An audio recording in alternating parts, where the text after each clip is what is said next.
إذا غربت أقرضهم ذات الشمال وهم في فجوة منه ذلك من آيات الله صدق الله العلي العظيم قال النبي صلى الله عليه وآله وسلم إن من عباد الله أناسا ما هم بأنبياء ولا الشهداء ولكن يغبطهم الأنبياء والشهداء بمكانهم من الله تعالى لا يخافون إذا خاف الناس ولا يحزنون إذا حزن الناس. ثم قرأ رسول الله هذه الآيات ألا إن أولياء الله لا خوف عليهم ولا هم يحزنون. صدق رسوله النبي الكريم. قال الشيخ عبد القادر الجیلانی رضی اللہ تعالی عنہ قدمی هذه على رقبة كل ولي الله او كما قال رضی اللہ تعالی عنہ.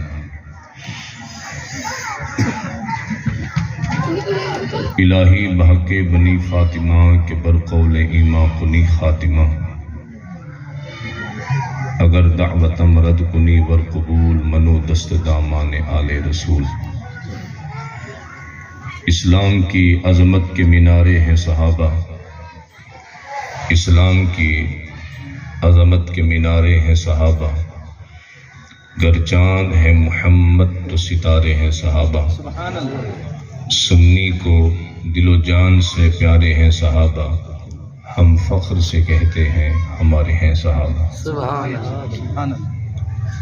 غوث اعظم درمیان اولیاء جو محمد درمیان انبیاء. واہ کیا مرتبہ ہے غوث ہے بالا تیرا، اونچے اونچوں سے قدم ہے آلہ تیرا.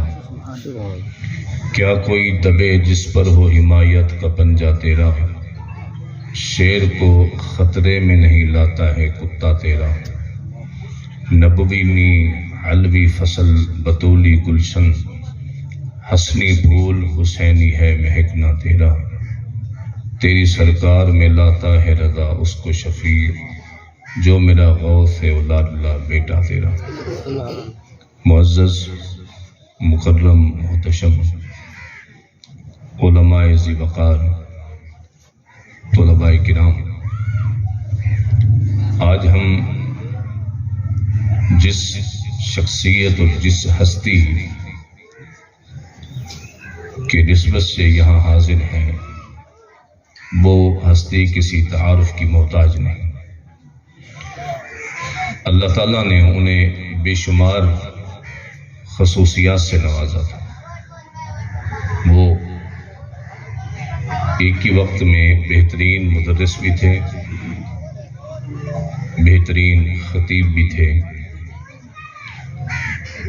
اللہ تعالیٰ نے انہیں بہت سارے انعام سے نوازا. شاید ہر ایک پھول کی اپنی خوشبو ہے، لیکن میری مراد زینت المدرسین، فخر المدرسین، استاذ العلماء حضرت علامہ مولانا جمیل المدنی رحمہ اللہ، اللہ ان کی مزار پہ رحمتوں کا نزول فرمائے. آپ کے والد گرامی جناب محترم عاشق رسول میاں عبید اللہ قادری صاحب، اللہ تعالیٰ آپ کی مرکت پہ بھی رحمتوں کا نزول فرمائے. آمین. سورہ الکہف شریف کے چند بابرکت الفاظ تلاوت کرنے کا شرف حاصل کیا ہے. بلا تمہید و تاخیر اس میں اللہ تعالیٰ نے اصحاب کہف کے ایک غار کے منظر کو بیان کیا. اصحاب کہف کے مفسرین کی تفاسیر کے مطابق اس غار کا جغرافیہ کچھ اس طرح تھا کہ اس کا ایک دہانہ مشرق کی طرف تھا اور غار کا ایک دہانہ مغرب کی طرف. بعض مفسرین نے یہ بھی لکھا ہے کہ اس کا ایک ہی دہنا تھا، ایک ہی اندر جانے کا سوراخ تھا، دروازہ تھا جو جانب مشرق تھا۔ اب صبح جب سورج نکلتا تھا تو وقت اشراق و چاشت پہ جب پہنچتا تو اس سورج کی دھوپ غار کے اندر جاتی تھی اور غار میں آرام کر رہے تھے اللہ والے، سبحان اللہ، سبحان اللہ، اور ان کے جسموں کو سورج کی تپش سے تکلیف کا اندیشہ تھا۔ تو اللہ تعالیٰ نے ان سے اپنے تعلق محبت کو بیان کیا، ان کے مقام و مرتبت کو بیان کیا۔ وَتَرَى الشَّمْسَ، محبوب آپ سورج کو دیکھیں گے، دیکھتے بھی ہو اور دیکھو گے۔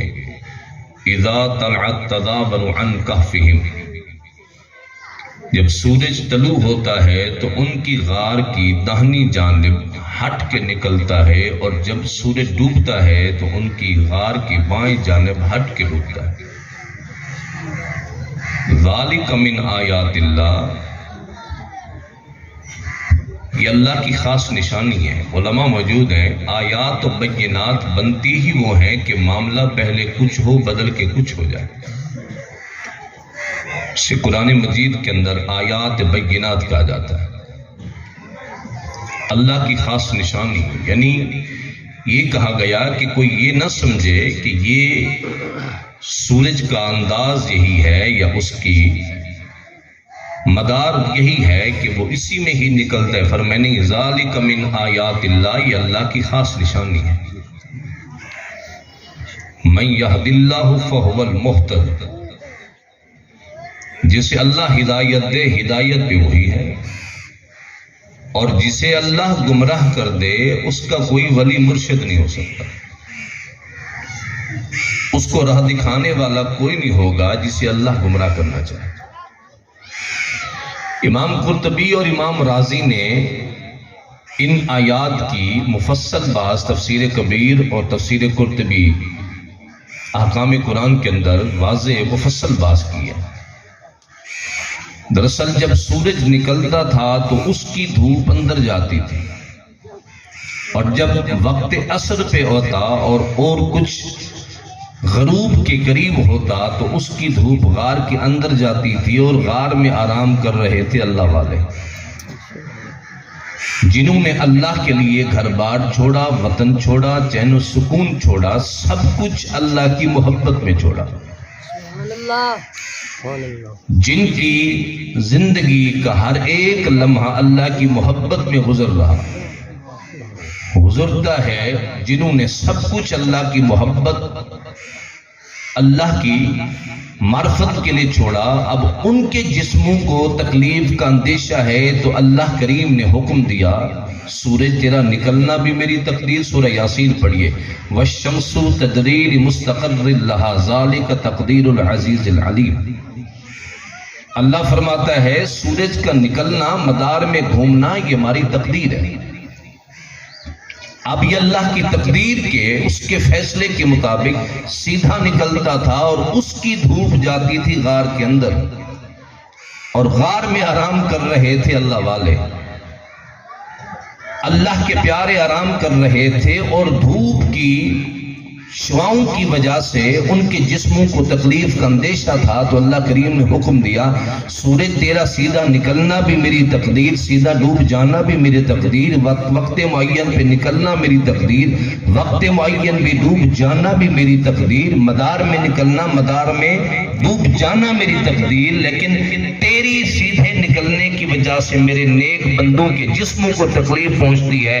میں خدا حکم دیتا ہوں جب تک میرے نیک بندے آرام کر رہے ہیں تو میری تقدیر کو بدل کے اپنا رخ ہٹا کے نکلا۔ سبحان اللہ۔ حبیب آپ دیکھیں گے جب سورج نکلتا ہے تو ان کی داہنا جانب ہٹ کے نکلتا ہے۔ یہ اللہ کریم نے ان اولیاء کے لیے، ان پیاروں کے لیے اپنے معاملہ تقدیر کو بدل دیا۔ اور جب گھر سے چلے تھے، امام قرطبی نے بڑی بہترین بات لکھی تفسیر قرطبی کے اندر، آپ کہتے ہیں جب چلے تھے تو اختلاف قرآن نے بھی بیان کیا، یہ 5 تھے، 6واں ان کا کتا تھا، یہ 6 تھے، 7واں ان کا کتا ہے، یہ 7 ہیں، 8واں ان کا کتا ہے۔ فرمائے ان کی اصل تعداد اللہ ہی جانتا ہے، لیکن اس طرح کی باتیں تعداد کی قرآن نے بیان کی ہیں سورہ کہف کے اندر۔ جب یہ چلے نا گھر سے تو چرواہا بکریاں چرا رہا تھا، انہوں نے اس وقت کے نبی کے جو دین تھا نا اس کی دعوت دی چرواہے کو۔ اس چرواہے نے ان کی نیکی کی دعوت کو قبول کرتے ہوئے اس نبی کے دین کا کلمہ پڑھ لیا۔ کلمہ جب پڑھا تو اس نے کہا پھر میں نے یہاں کیوں رہنا ہے، میں بھی آپ کے ساتھ چلتا ہوں۔ جب وہ چلا نا تو الفاظ معہو کلبن، اس چرواہے کے ساتھ ایک کتا تھا جو بھیڑ بکریوں کی حفاظت کے لیے رکھا جاتا ہے، پالتو کتا۔ اور میں جب وہ مالک گیا تو کتے نے مالک کو جاتے دیکھا تو وہ بھی پیچھے چل پڑا۔ پیچھے گیا تو اصحاب کہف نے، آپ جانتے کتا مانوس الانسان جانور ہے، کتا وہاں پایا جاتا ہے جہاں انسان کی آبادی پائی جائے، جنگلوں میں کتے نہیں ہوتے۔ یہ وہ جانور ہے جو انسان سے مانوس ہے، انسانوں کی آبادی کا جب وجود ہوتا ہے کتا وہیں پالا جاتا ہے، تو یہ مانوس اور انسان ہے۔ یہ جانا چاہتا تھا ان کے پیچھے، یہ جاتا وہ کنکر اٹھا کے مارتے، یہ پیچھے بھاگتا پھر آ جاتا، وہ کنکر اٹھا کے مارتے، یہ بھاگتا پھر آ جاتا۔ وہ کہتے تھے کہ یہ کتا ہے، عادت سے مجبور ہے، اگر اس نے ہمارے قریب جا کر کہیں بھونکا تو کہیں اس کی آواز سے دشمن کو ہمارا پتہ نہ چل جائے، اس کی آواز سے ہماری موجودگی کا علم نہ ہو جائے۔ فرمایا جب بار بار کنکر مارے نا کتے کو تو کتے نے اللہ کی بارگاہ میں فقام القلب علی رجلی بدا الی ربہ، فرمایا وہ اپنی پچھلی ٹانگوں پہ بیٹھ کر اگلی ٹانگیں خدا کی بارگاہ میں دعا کے لیے اٹھا دی۔ امام قرطبی کے الفاظ تفسیر قرطبی کے، اس نے کہا اللہ میں تیرے نیک بندوں کی سنگت میں رہنا چاہتا ہوں، ان کی سنگت صحبت کو اختیار کرنا چاہتا ہوں۔ اللہ یہ مجھے بھگاتے ہیں، مجھے زبان دے بولنے والی، میں ان سے پوچھوں تو صحیح مجھے بھگاتے کیوں ہیں؟ امام قرطبی کہتے ہیں خدا نے اس کتے کو بولنے والی زبان دی، نطق من لسانی، وہ بول پڑا اپنی زبان سے۔ اس نے کہا مجھے کیوں بھگاتے ہو؟ انہوں نے کہا تو ہے کتا، کتا عادت سے مجبور ہوتا ہے، اگر تو نے کہیں جا کر تو بھونکا تیری آواز سے دشمن کو پتہ نہ چل جائے۔ امام قرطبی نے کہا، کتے نے کہا لا تخاف منی واللہ انی احب الاولیاء اللہ والصالحین، پر میں مجھ سے خوف نہ کھاؤ، میں عام کتا نہیں، میں اللہ کے ولیوں سے محبت کرنے والا کتا ہوں، میں تمہارے در پہ بیٹھ کے بھونکوں گا نہیں، شور شرابہ نہیں کروں گا۔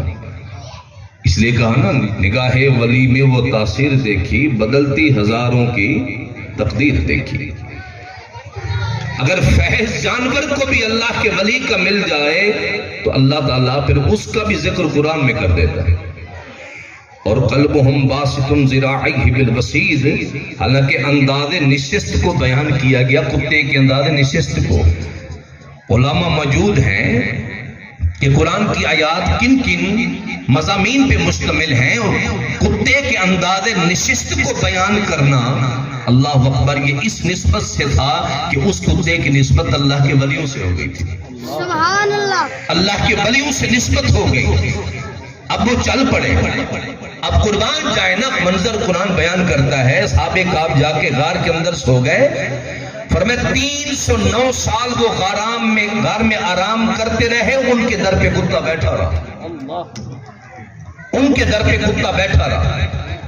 جب اٹھے نا 309 سال کے بعد، سائنس قبول نہیں کرتی، حالانکہ یہ علماء سے پوچھئے، تئی زمانی تئی مکانی کا ایک مسئلہ ہوتا ہے، یہ ایک فلسفے کا مسئلہ ہے کہ ایک ہی وقت ہے، اللہ کسی کے لیے لمبا کر دے، کسی کے لیے کم کر دے، ایک ہی سفر ہے، اللہ کسی کے لیے وہ سفر کم کر دے، کسی کے لیے وہ سفر لمبا کر دے۔ میں آپ کو مثال دینا چاہوں گا، کراچی کوئی جانا چاہے باب المدینہ، اس کے کئی سفر کے انداز ہو سکتے ہیں، کچھ تو وہ ہوں گے جو پیدل جائیں تو مہینوں میں پہنچیں گے، کچھ وہ ہیں کہ 10 گھنٹے میں پہنچ جائیں گے، کوئی ہوائی جہاز پہ پہنچے تو 1-2 گھنٹے میں پہنچ جائیں گے۔ سفر ایک ہی ہے، کسی کے لیے زیادہ لمبا ہے، کسی کے لیے کم ہے۔ یہ شب معراج کا مسئلہ بھی یہی تھا، حضور جب گئے، خدا نے جو چاہا محبوب کو مشاہدات دکھائے، اب کسی کے لیے وہ لمحہ ایک ہی گزرا اور کسی کے لیے ساری خدا کی کائنات کو دیکھ کے آ گئے، واپس آئے تو حضور کی کاشان نبوت کی کنڈی ہل رہی تھی۔ حضور آئے تو وضو کا پانی بہہ رہا تھا، حضور آئے تو بستر ویسے گرم تھا۔ اعلیٰ حضرت نے کہا نا خرد سے کہہ دو کہ سر جھکا لے، گما سے گزرے گزرنے والے، پڑے ہیں یا خود جہت بلا لے، کسے بتائے کدھر گئے تھے، سراغ عینو متاں کہاں تھا، نشان کیفو الہ کہاں تھا، نہ کوئی راہی نہ کوئی ساتھی، نہ سنگ منزے نہ مرحلے تھے، تھکے تھے روح الامی کے بازو، چھٹا وہ دامن کہاں وہ پہلو، رکاب چھوٹی نگاہ ٹوٹی، نگاہ حسرت کے ولولے تھے، وہی ہے اول وہی ہے آخر، وہی ہے ظاہر وہی ہے باطن، اسی کے جلوے اسی سے ملنے اسی سے اس کی طرف گئے تھے، کمان امکان کے جھوٹے نقطوں تم اول و آخر کے پھیر میں ہو، محیط کی چال سے تو پوچھو کدھر سے آئے کدھر گئے تھے، بچا جو قلبوں کا ان کے دھوبن، بنا وہ جنت کا رنگ روغن، جنہوں نے دلہا کی پائی اترن وہ پھول گلزار نور کے تھے، وہی تو اب تک چھلک رہا ہے، وہی تو جوبن ٹپک رہا ہے، نہانے میں جو گرا تو پانی کٹورے تاروں نے بن لیے تھے، تبارک اللہ شان تیری تجھی کو زیبا ہے بے نیازی، کہیں تو وہ جو شلن ترانی، کہیں تقاضے وصال کے تھے۔ 309 سال توجہ ہے آپ کی، 309 سال آرام کرتے رہے اصحاب کہف غار میں، حکومتیں بدلی، انداز بدلے، وقت بدلے، دن بدلے، راتیں یعنی انداز بدل گئے، بود و باش بدل گئی، کلچر بدل گیا، عرف بدل گیا، جب اٹھے نا 309 سال کے بعد تو پوچھنے لگے کم لبستم، ہم کتنا دیر سوئے ہوں گے، قالو لبسنا یومن و بعد یوم، کہنے لگے ایک دن یا دن کا کم حصہ، قرآن کہتے 309 سال سوئے، وہ کہتے نہیں ایک دن یا دن کا کم حصہ سوئے، آپ بتائیں اگر کپڑے گل گئے ہوتے، پھٹ گئے ہوتے، جسم گل گیا ہوتا، وہ کبھی کہتے کہ ہم ایک دن سوئے ہیں؟ یہ ان کی گفتگو کا انداز بتا رہا ہے کہ ان کی بصارت بھی سلامت تھی، سماعت بھی سلامت تھی، جسم بھی سلامت تھا، جسم سے لگے ہوئے کپڑے بھی سلامت تھے۔ یہ مسئلہ بالکل واضح ہو گیا، اللہ کا ولی جب اپنی مزار میں سو جاتا ہے، موت و حیات تو دور کی بات ہے، قبر کی مٹی اللہ کے ولی کے جسم کو چھوتی بھی نہیں۔ سبحان اللہ سبحان اللہ۔ 309 سال وہ سوتے رہے، اور صحبت کیا ہے؟ صحبت سالے تورا سالے کنت، صحبت تالے تورا تالے کنت، اچھے کی صحبت تجھے اچھا بنا دے گی، برے کی صحبت تجھے برا بنا دے گی، اور یہی مثال بخاری شریف میں دی گئی، مثل جلیس الصالحین، کہ نیک بندے کے ساتھ بیٹھنے کی مثال عطر بیچنے والے کی طرح ہے، اور برے بندے کی صحبت فرمائے بٹھی دھونکنے والے کی طرح ہے، جو بٹھی کو سلگاتا ہے، اس کی آگ کو بھڑکاتا ہے، لاکھ بھی کپڑے آپ کنج کے بیٹھیے، آپ کو کوئی نہ کوئی چنگاری جلائے گی۔ چنگے بندے دی صحبت یارو جیویں دکان اتارا، سودا بھاوے مل نہ لئیے ہلنے آن ہزارہ، تے برے بندے دی صحبت یارو جیویں دکان لوہارا، کپڑے بھاوے کنج کنج پئیے جنگا آن ہزارہ۔ 309 سال سوتے رہے، لیکن میں نسبت کی بات کر رہا ہوں۔ اللہ فرماتے ہیں نکلمہم ذات الیمین و ذات الشمال، ہم ان کی کروٹوں کو بدل دیتے ہیں دائیں بائیں۔ امام راضی نے تفسیر کبیر میں لکھا کہ ہر 6 مہینے کے بعد ان کی ایک کروٹ بدل جاتی ہے۔ بھئی ہم سوتے سوتے تھک جاتے ہیں نا، تو کروٹیں دائیں بائیں بدلتے ہیں۔ امام راضی کہتے ہیں اللہ پہلے 6 مہینے کروٹ اصحاب کہف کی دائیں بدلتا، پھر بائیں بدلتا، پھر اگلے 6 مہینے دائیں بائیں، فرمائے اس طرح کروٹیں بدلتی سال میں 2 مرتبہ۔ فرمائے کمال کی بات دیکھو، فرمائے اصحاب کہف کی کروٹ بدلتی تھی غار کے اندر، ان کے در پہ بیٹھنے والے کتے کی کروٹ بھی بدل جاتی تھی۔ اصحاب کہف کی کروٹ دہنی تو کتے کی بھی دہنی، اصحاب کہف کی بائیں کروٹ کتے کی بھی بائیں کروٹ۔ امام راضی کہتے ہیں والاشارۃ فیہ، فرمائے اس میں اشارہ ہے واضح یہ کہ میری سمجھ میں ایک ہی معنی آتا ہے، بھئی اصحاب کہف کی کروٹ تو بدلے کہ وہ خدا کے ولی ہیں، خدا سے محبت کرنے والے ہیں، اطاعت کرنے والے ہیں۔ کتا تو غیر مکلف ہے، اس پہ تو شریعت لاگو نہیں ہوتی، یہاں تو اطاعت و نافرمانی کا مسئلہ ہی نہیں، لیکن کتے کی کروٹ کیوں بدلتی ہے؟ امام راضی نے کہا مجھ سے پوچھو تو میں یہ بتاؤں گا کہ جب خدا کے کسی مقبول، کسی برگزیدہ، کسی صالح بندے کے در پر، اس کی مزار پر، اس کی چوکھٹ پر، اس کے آستانے پر جب خدا کی رحمت کی بارش ہوتی ہے، در پہ کتا بھی بیٹھ جائے خدا اسے بھی رحمت کا عطا فرما دیتا ہے۔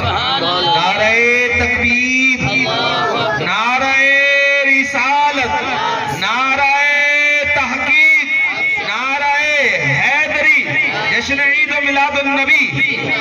اصحاب کہف کی اس صحبت نے کتے کو بھی جنتی کر دیا، اور اصحاب کہف کا کتا 10 جانور بیان کیے گئے حدیث میں جن کو نسبت کی وجہ سے جنت ملے، اس میں ایک سگے اصحاب کہف بھی ہے، اصحاب کہف کے در کا کتا بھی ہے۔ اور بے ادب انسان بھی ہو جائے، انسان بھی بے ادب ہو جائے تو جہنم میں چلا جاتا ہے، اور با ادب کتا بھی ہو جائے تو جنت حاصل کر لیتا ہے۔ بے ادبی با ادبی کا معاملہ ہے۔ اچھا ہم سوچتے ہیں نا، خیر میں ایک نقطہ بیان کر رہا ہوں، آپ سمجھتے کامیاب با عمل ہے، میں سمجھتا ہوں کامیاب با ادب ہے۔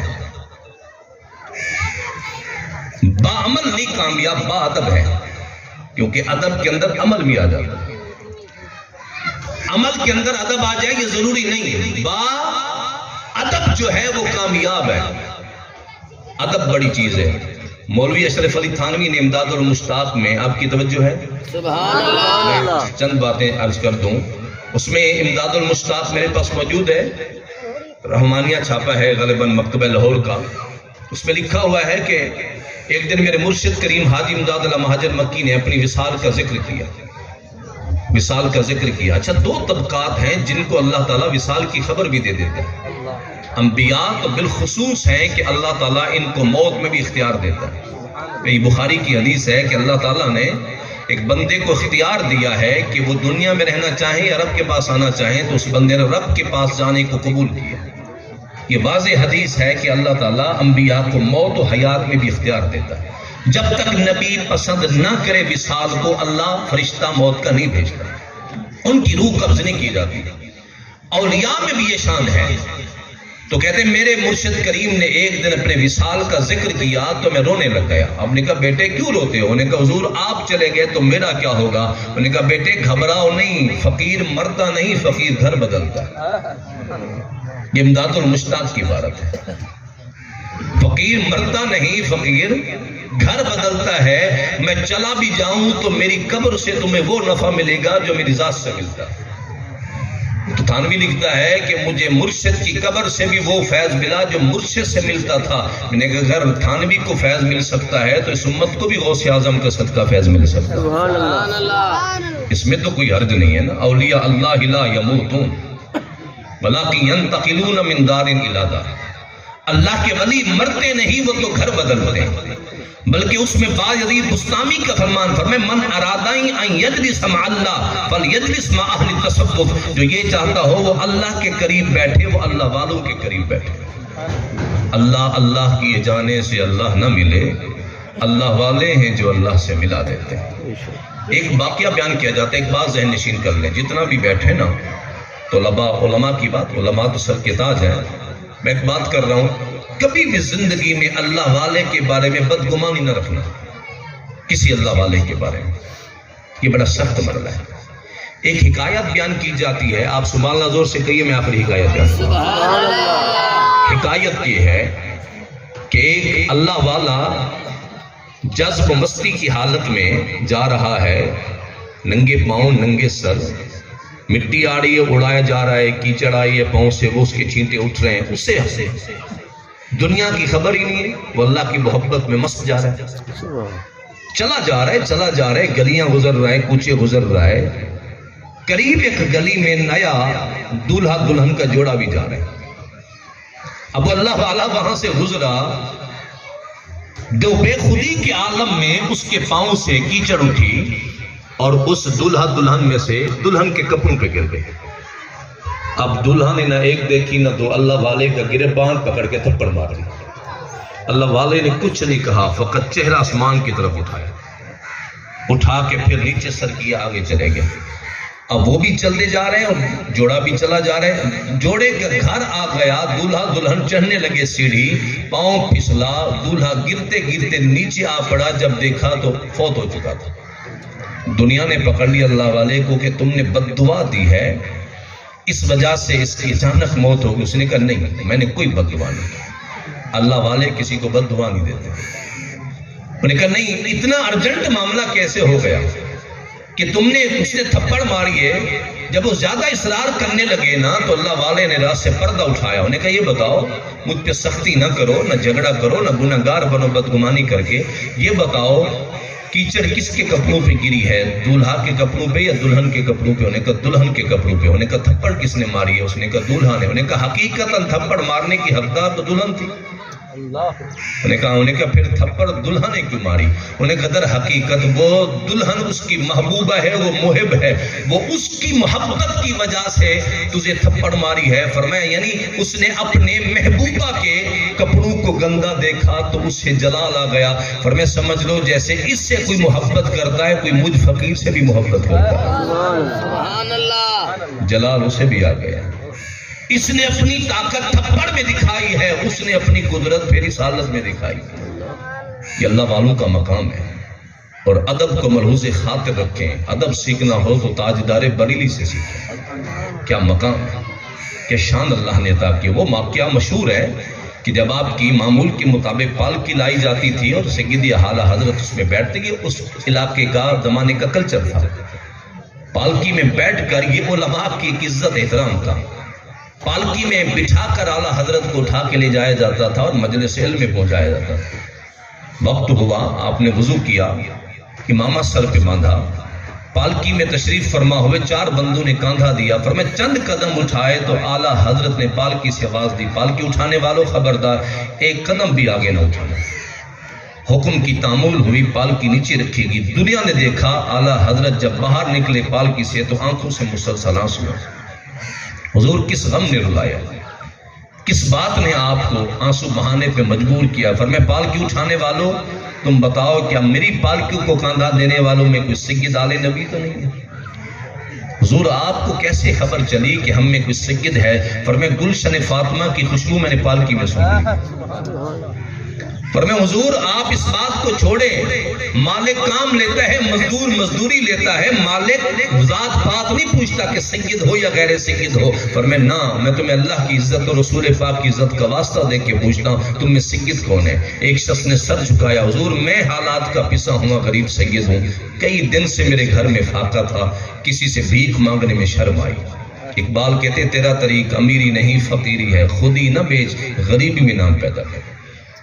مجھے حیا آئی کہ میں کسی سے کیا مانگوں, سید ہوں, آل رسول ہوں, میری نسبت خاندان رسول سے ہے. مجھے کسی نے بتایا وقت کے امام کی پالکی کو کاندھا دیا جاتا ہے اور مزدوری ملتی ہے. میں نے کہا پھر مزدوری کر کے اپنے بچوں کا پیٹ پالوں گا لیکن بھیک نہیں مانگوں گا. دنیا نے دیکھا تاجدار بریلی نے سر کا امام اتار کے سید کے قدموں میں رکھ دیا. فرمایا سید زادے مجھے معاف کر دو. حضور آپ اتنا نہ تکلف کر. فرمایا نہیں, مجھے تو سارا بھروسہ تیرے نانا محمد عربی کی شفاعت کا. حضور نے پوچھ لیا کہ احمد رضا میری نعتیں بھی لکھتے تھے, مجھ سے محبت کا دعویٰ بھی کرتے تھے, میری آل کے مجبور میرے خاندان کے بیٹے کے کاندھوں پہ سواری بھی کرتے تھے, میں حضور کو کیا منہ دکھاؤں گا؟ انہوں نے کہا حضور میں نے معاف کر دیا. فرمایا ہر غلطی میں معافی کافی نہیں ہوتی, کچھ گناہ میں معافی ہوتی ہے, کچھ میں تلافی ہوتی ہے. انہوں نے کہا حضور میں سمجھا نہیں. فرمایا سید زادے آپ پالکی میں بیٹھے, احمد رضا آپ کو اپنے کاندھوں پہ اٹھا کے لے جائے گا. تیری نسل پاک میں ہے بچہ بچہ نور کا, تو ہے عین نور, آقا تیرا سب گھرانہ نور کا. ہمیشہ ادب کو ملحوظ خاطر رکھیں. والدین ہوں, اساتذہ ہوں, پیر و مرشد ہوں, عمر میں بڑا ہے, ادب بڑی چیز ہے. ادب بڑی چیز ہے اور ادب ہی انسان کو اس مقام پہ پہنچاتی ہے شاید جہاں عمل بھی انسان کو نہ پہنچا سکے. اس لیے اپنے آخرت کی فکر کے ساتھ ساتھ ادب کی باتیں اور بے ادبوں کی صحبت میں کبھی نہ رہے گی. ایک تو جتنا بزرگ ہیں طلباء کرام ہیں, خیر آپ کے سازہ کی آپ کی تربیت سبحان اللہ, لیکن ایک بات سن لیجئے, آج میڈیا کا زمانہ ہے, کوئی بات پتہ نہیں کہ کس کا کیا نظریہ ہے. ایک تو ہر بات سننے کے قابل نہیں ہوتی, جیسے بازار میں بکنے والا ہر سودا خریدنے کے قابل نہیں ہوتا, ہر گفتگو سننے کے قابل بھی نہیں ہوتی. اس لیے اپنی آخرت کی فکر کریں. کہ بلا استاد محترم مجھے ایک ادب کی بات یاد آ گئی ہے. آپ درود شریف پڑھیں, میں استاد صاحب کی آخری بات یاد کروں. مجھے زمانہ یاد آ گیا, میں ابھی گھر وضو کرنے گیا تو مجھے بالکل اتنا سالوں کے بعد وہ بالکل منظر یاد آ گیا. خیر میں بڑا شرمندہ ہوا کہ استاد صاحب کے بھائی نے وہ نلکا چلایا ہے تو میں نے وضو کیا. میں روکتا رہا, ان کی محبت تھی. بعین ہی مجھے وہی منظر نظر آ رہا ہے کہ استاد صاحب یہاں وضو کر رہے تھے اور میں نلکا چلا رہا تھا. خیر ان کو بھی بات وہ یاد تھی. استاد صاحب علیہ رحمہ فرماتے تھے کہ جب میں شروع میں کراچی پڑھنے گیا گلستان جوہریے, اور پہلا مرتبہ جب میں گھر واپس آیا, یعنی لب لباب یہی ہے, الفاظ اوپر نیچے ہو سکتے ہیں لیکن مفہوم ایک ہی بنتا ہے کہ میری والدہ ماجدہ نے جب میرا امامہ شریف دھویا تو میں کئی بار گیا ہوا تھا. جب گھر واپس آیا تو والدہ بڑی پریشان تھی. میں نے کہا والدہ صاحبہ کیوں پریشان؟ میں نے کہا بیٹے اور کیونکہ امامے کا رنگ اترتا ہے عموماً. تو مجھے والدہ صاحبہ فرمانے لگی کہ میں پریشان ہوں کہ امامہ شریف دھویا ہے تو اس کا پانی کہاں ڈالوں؟ سارے پانی تو جاتے نالیوں میں. مجھے آج تک بھی بات یاد ہے, شاید ان کے بھائی بھی اس بات کی تائید کریں گے, یہ ہمیں اچھی طرح بات یاد ہے. استاد صاحب نے یہ بات ہمیں بتائی تھی اور اللہ تعالیٰ نے اس ادب کے صدقے ان کو مقام کیا دیا. یہ ادب بڑی بات ہے. اس لیے ادب ملحوظ خاطر, بے ادبوں کی تو کبھی صحبت, بے ادب تو کتا بھی نہیں ہونا چاہیے, بے ادب تو کتا بھی نہیں ہونا چاہیے. اور با ادب کی کیا بات ہے, با ادب کا بڑا مقام ہے. اور یہ با ادبی کی وجہ سے ہمارے گناہ چھپا لیے جاتے ہیں. وہ کہتے ہیں نا, ایک دن کانٹے نے اللہ سے عرض کی, پھول نے کانٹے نے اللہ سے عرض کی کہ الہی تو سب کے عیب چھپاتا ہے, ستار العیوب ہے, لیکن تو نے میرے عیب کو ظاہر کر دیا. تو اللہ تعالیٰ نے پھر اسے پھول کی پنکھڑی عطا کی. اب آپ جانتے ہیں جو کانٹا پھول کے نیچے چھپ جاتا ہے وہ بچ جاتا ہے, ورنہ ہر کانٹے کو بندہ کاٹنے کی کوشش کرتا ہے. اور جو پھول کی صحبت میں آ جائے, پنکھڑی میں چھپ جائے, پھر وہ کانٹا بچا رہتا ہے. کاش اللہ ہمیں نیکوں کی سنگت و نسبت کے صدقے قیامت کے دن بھی بچا لے. اللہ ہماری بخشش فرمائے. استاد صاحب کی مزار پر انوار پہ اللہ رحمتوں کا نزول فرمائے. اللہ تعالیٰ آپ کے والد گرامی قدر علیہ رحمہ ان کی مرکت پہ رحمتوں کا نزول فرمائے. یہ ان کی چلائی ہوئی یہ سارا نظام اور داستان ماشاءاللہ ان کے برادران نے اب تک بھی باقی رکھا ہوا ہے. اللہ اسے مزید برکت عطا فرمائے. وآخر دعوانا الحمدللہ.